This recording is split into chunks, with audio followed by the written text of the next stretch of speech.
3 जुलाई 1857 को पीर अली अपने सैकड़ों साथियों के साथ पटना में अंग्रेजों के खिलाफ बगावत का झंडा बुलंद करते हैं।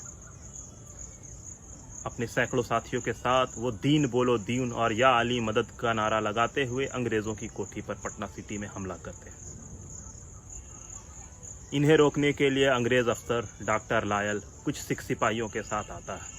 इनकी झड़प होती है जिसमें डॉक्टर लायल मौके पर ही मारा जाता है, जिसके बाद पटना का कमिश्नर टेलर पूरे पटना की घेराबंदी करता है और तमाम घर के ऊपर छापेमारी की जाती है, जिसमें सैकड़ों की तादाद में लोग गिरफ्तार किए जाते हैं। पीर अली को भी गिरफ्तार किया जाता है। टेलर ने कई लोगों को बिना मुकदमे के फांसी के फंदे पर चढ़ा दिया, लेकिन टेलर ने पीर अली को अपने दफ्तर में बुलाया। हाथ में पीर अली के हथकड़ी और बेड़ियां बंधी हुई थी और टेलर ने पीर अली से कहा कि तुम अपने साथियों का नाम बता दोगे तो हम तुम पर रहम करेंगे। तब पीर अली ने बहुत ही बहादुरी से जवाब दिया कि ज़िंदगी में कई ऐसे मौके आते हैं जब जान बचाना ज़रूरी होता है, लेकिन कभी ऐसे भी मौके आते हैं जब जान बचाने से ज़रूरी जान दे देना होता है, और आज वो मौका है जब जान दे दिया जाए। ये वो बहादुरी वाले कलमात थे जो पीर अली ने टेलर के सामने पेश किया।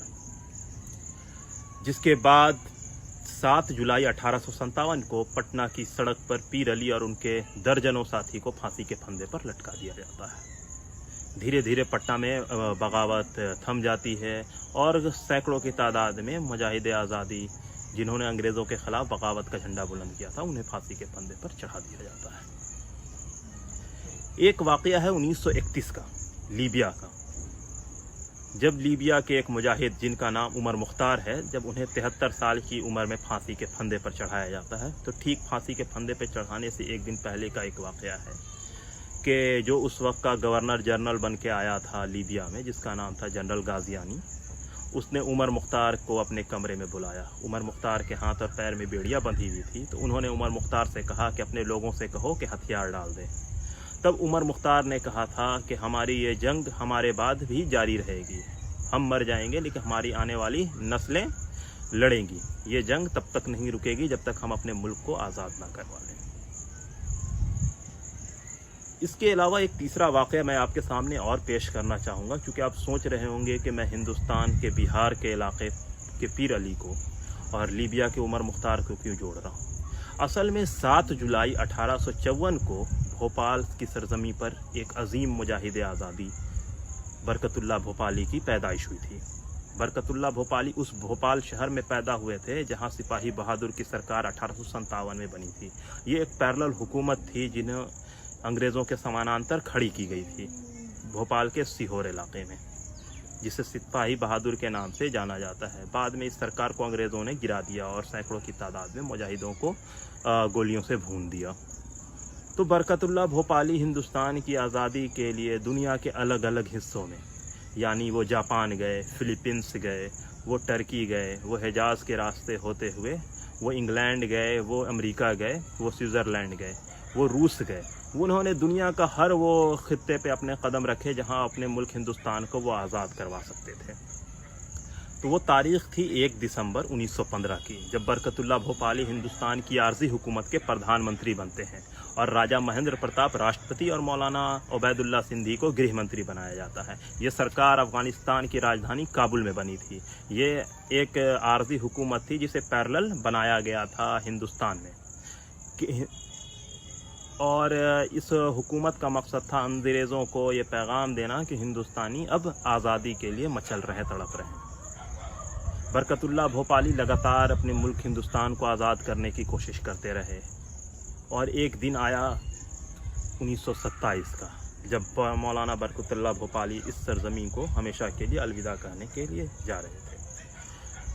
मौलाना बरकतुल्लाह भोपाली का इंतकाल 1927 में अमेरिका में हुआ था। मौलाना बरकतुल्लाह भोपाली की आखिरी ख्वाहिश थी कि जब उनका मुल्क हिंदुस्तान आज़ाद हो जाए तो उनके जिस्म को वापस हिंदुस्तान में दफन कर दिया जाए, लेकिन आज़ाद हिंदुस्तान में आज तक उनकी इस ख्वाहिश को पूरी नहीं की जा सकी।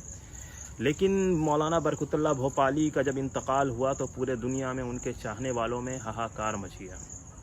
दुनिया के अलग अलग मुल्क के सफ़ीरों ने उनकी मौत पर गम का इजहार किया और ऐसा ही एक इजहार जर्मनी की राजधानी बर्लिन में हुई।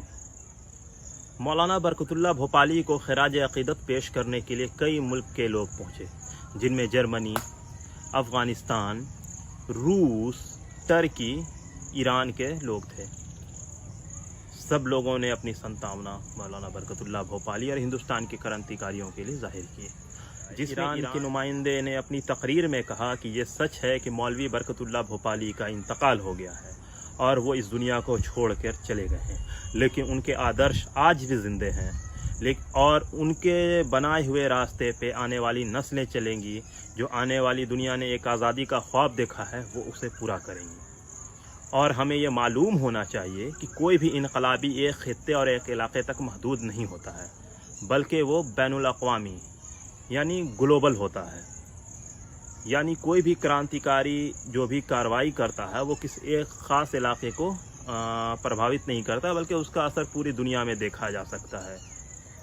तो इसी के साथ उन्होंने अपनी बात ख़त्म की थी। अब ज़रा एक चीज़ गौर कीजिएगा कि उन्होंने बरकतुल्लाह भोपाली को जो खिराज अक़ीदत पेश करते हुए कहा कि कोई भी क्रांतिकारी किसी एक मुल्क में असर या किसी एक खित्ते में अलग नहीं रखता है। जैसे टेलर के सामने पीर अली ने जिस हिम्मत के साथ जो बात 1857 में कही कि हमारी आने वाली नस्लें तुमसे लड़ेंगी, ठीक ऐसी ही बात उमर मुख्तार ने 1931 में लीबिया में कहा। कहाँ हिंदुस्तान, कहाँ लीबिया, लेकिन जज्बा एक ही। तो ज़रूरत इस बात की है कि हम उन तमाम क्रांतिकारियों को जिन्होंने दुनिया के अलग अलग हिस्सों में इम्पीरियल पावर के ख़िलाफ़ बगावत की और उनके ख़िलाफ़ अपने मुल्क और अपने इलाके की हिफाजत के लिए अपनी क़ुरबानी दी, तो हमें उन्हें याद करना चाहिए। क्योंकि जितने भी हमारे बुज़ुर्ग थे जिन्होंने दुनिया के अलग अलग हिस्सों में क्रांतिकारी गतिविधि की अपने मुल्क को आज़ाद करने के लिए, वो तमाम एक अलाई थे। जैसा मैंने आपको एक एग्ज़ाम्पल दिया कि बरकतुल्लाह भोपाली के इंतकाल होने के बाद बर्लिन में हुए इजलास में किस तरह से दुनिया के अलग अलग मुल्क के नुमाइंदे आए और उनको खिराज अक़ीदत पेश किया और उसमें बताया कि किस तरह से बरकतुल्लाह भोपाली पूरी दुनिया को प्रेरित करते हैं। इसी के साथ मैं अपनी बात ख़त्म करता हूँ। बहुत बहुत शुक्रिया।